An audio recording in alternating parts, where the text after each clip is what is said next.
It's time to talk about the best watch that you can buy for only $50. And this is a topic that gets me super excited because I think as watch enthusiasts, we've done a really bad job at normalizing spending hundreds of dollars for an entry-level watch, when in all honesty, $50 gets you one of the best entry-level watches that you can possibly get. And really you can build an entire collection around just this watch, or a mini collection if you're someone who already has a bunch of other watches. Let's not waste any more time. Let's go ahead and get into talking about the Timex Expedition. Now this Timex Expedition that I have here, I picked up at Walmart for only $42, and you can see this beautiful sand colored dial, and it has the date complication. Now this is going to be powered by a quartz movement, of course, at the $50 range, and it has an acrylic lens and a plastic case. Even the bezel on this watch doesn't rotate like it might look like it would. That's something that shouldn't surprise you in the $50 price range, and it is kind of a little bit gimmicky. However, there's a bunch of other styles of this watch that we're going to talk about later, so please stick around. One of the other highlights of this watch is that you get this stainless steel back that's screwed down. I do think that's a really nice touch. This version of the Expedition specifically comes with this really nice nylon strap, and I love how it has like this articulated part up here at the top.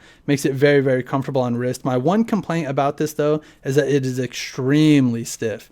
It took me about a week to get this thing finally broken in enough to feel comfortable on wrist, but it does feel like it's a pretty decent quality and it's not going to break down super quick, and the buckle actually feels very nice as well. Now, while I understand that this style of the Expedition might not be everyone's taste, like I said, there are a bunch of other different combinations of the Timex Expedition, and that leads me to what I was saying about building a mini collection or an entire collection just purely based on the Expedition. There's so many different variations of the Expedition that you can get at $50 or even under $50, especially if you go somewhere like Walmart. You're going to see different ones that are more dress oriented, field oriented, some that even have metal cases, and if you're willing to spend just a little bit over that $50 mark, there's some solar powered ones and other variations on the Timex website between $50 and $70. One of the other cool things about the Expedition is that if you're into tinkering and modding watches, you can actually mix and match a lot of the parts between different variants of the watch. I've seen some people in the Timex watch community who take the sand dial off the watch that I have, and they'll actually put it in a metal case or in other colored plastic cases so that they can create combinations that you can't actually get from Timex. And I think that adds another layer to collecting the Timex Expedition. Like I said, I think this is the best watch that you can buy for $50 because it scratches every itch that you could possibly feel.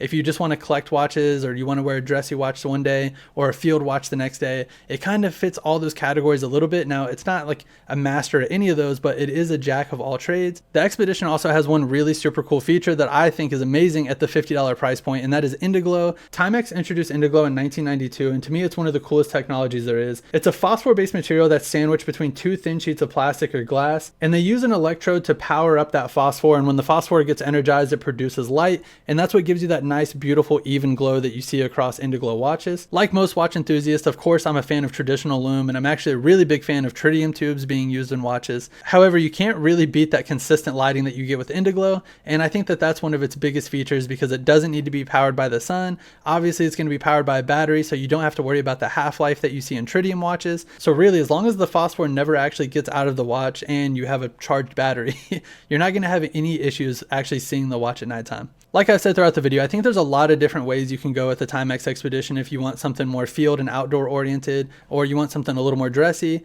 And if you're the type that likes to tinker and mix and match and mess around with modifying watches, I think the Timex Expedition has something that fits everybody. And at that $50 price point, I mean, what other option is there unless you want to dab into Casios, which I think are also super cool. However, I think the Timex Expedition is the best value for money at $50, and just as a jack of all trades. Listen, if there's any other watches around that price point that you think compete with the Timex Expedition or maybe even better, please leave a comment down below and let me know if you guys have done any cool mods to your Timex Expeditions or which ones you like the most, because I'm definitely going to pick up more of these watches and start to dabble in with actually modding them some. Listen, I hope you guys enjoyed the video. Please consider liking it as it really helps me out, and I hope to see you guys in the next one.